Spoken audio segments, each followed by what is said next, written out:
Saline কাণ্ডে এফআইআরে নাম থাকা দুই চিকিৎসককে ভবানী ভবনে ডেকে এই মুহূর্তে জিজ্ঞাসাবাদ করছে সিআইডি। এই দুই চিকিৎসকের নাম এফআইআরে ছিল, অভিযোগ উঠেছিল এই দুই চিকিৎসকের সেদিন অর্থাৎ ঘটনার দিন ওটিতে অপারেশন থিয়েটারে থাকার কথা ছিল, যাদের এখন জিজ্ঞাসাবাদ করা হচ্ছে। ময়ূক ঠাকুর চক্রবর্তী আমাদের প্রতিনিধি আরো আপডেট দিতে পারবেন। ময়ূক।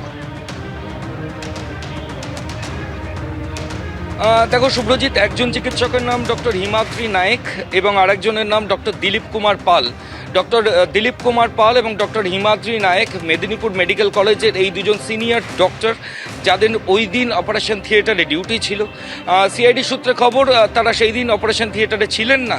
সূত্র মারফত জানা যাচ্ছে যে মেদিনীপুরেরই অন্য একটা হাসপাতালে তারা কাজ করছিলেন। তার জন্য এই দিলীপ কুমার পাল এবং হিমাদ্রি নায়েক এই দুজন চিকিৎসককে সিআইডির তরফ থেকে অভিযুক্ত হিসাবে একটা সমন করা হয়। কারণ ডেপুটি সিএমওএইচ পশ্চিম মেদিনীপুরের তিনি যে অভিযোগকারী ছিলেন, যে কমপ্লেন করেছিলেন, যার ভিত্তিতে সিআইডি ইনভেস্টিগেশন হয় পরবর্তী ক্ষেত্রে, সেই অভিযোগে এফআইআরে যে সমস্ত ডাক্তারদের নাম ছিল তার মধ্যে এই দুজন চিকিৎসকের নামও কিন্তু ছিল। এবং তার সেই প্রেক্ষিতেই এই দুই চিকিৎসক, তাদের মুভমেন্ট ওই দিন কী ছিল সেটা প্রথম থেকেই সাসপিশিয়াস ছিল। সিআইডি তদন্তকারী আধিকারিকরা তাদের নোটিশ করেন এবং সিআইডি সূত্রে খবর কিছুক্ষণ আগে থেকে ভবানী ভবনে এই দুজন চিকিৎসককে সিআইডির যারা সিনিয়র অফিসার তারা ইন্টারোগেট করছেন। মূলত তারা জানতে চাইছেন যে ওই দিন রাতে তারা কোন জায়গায় ফাংশনাল ছিলেন, যেখানে ছিলেন সেখানে তাদের যাওয়ার কথা ছিল কিনা, প্রসূতি মৃত্যু যেখানে হয়েছে সেখানে তারা কি কাজে অ্যাসাইন্ড ছিলেন, তারা যে সেই কাজটা করলেন না, তারা কি অন্য কাউকে প্রক্সি দেওয়ার কথা বলেছিলেন নাকি নিজে থেকেই কনফিডেন্টলি অন্য জায়গায় চলে গেলেন। এই ধরনেরই বিভিন্ন প্রশ্ন রয়েছে যেগুলোর সম্মুখীন এই মুহূর্তে সিআইডি তদন্তকারী আধিকারিকদের সম্মুখীন হয়েছেন এই মুহূর্তে ওই দুজন সিনিয়র চিকিৎসক, যাদের এই মুহূর্তে ভবানী ভবনে জিজ্ঞাসাবাদ করা হচ্ছে। ধন্যবাদ ময়ূক। আগেও কথা হচ্ছিল, তুমি জানাচ্ছিলে যে পুলিশ মামলা রুজু করেছে, অস্ত্র আইনে পর্যন্ত মামলা হয়েছে। এই যে আগ্নেয়াস্ত্র, বন্দুক, সেগুলো বাজেয়াপ্ত করা হয়েছে।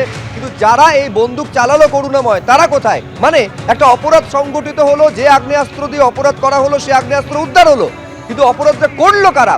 তাদেরটি কি ছুটতে পারছে না পুলিশ?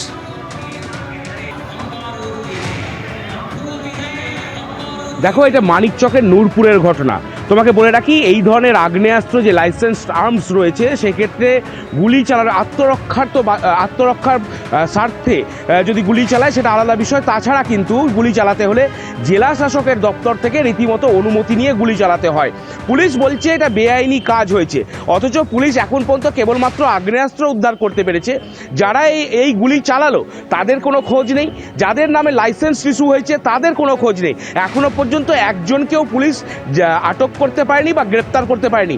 বিরোধীরা প্রশ্ন তুলছে এখানে, যেহেতু তৃণমূল নেতারা এই অনুষ্ঠানে উপস্থিত ছিল, তোমাকে বলে রাখি যে একাধিক তৃণমূল নেতা ছবি সেখানে রয়েছে, যে সূচনা পর্বে তৃণমূল নেতারা রয়েছেন, সমদীপ সরকার, ফাইজাল খান, এইরকম অনেকে নেতা, অঞ্চল সভাপতি, তৃণমূলের সাধারণ সম্পাদক পদে রয়েছেন, প্রাক্তন সম্পাদক রয়েছেন তৃণমূলের, তারা সেই অনুষ্ঠানে উপস্থিত রয়েছেন। এবং একজন পুলিশ কর্মী, পুলিশের এসআই, তাকে দেখা যাচ্ছে এই অনুষ্ঠানে সূচনা পর্বে তিনি রয়েছেন।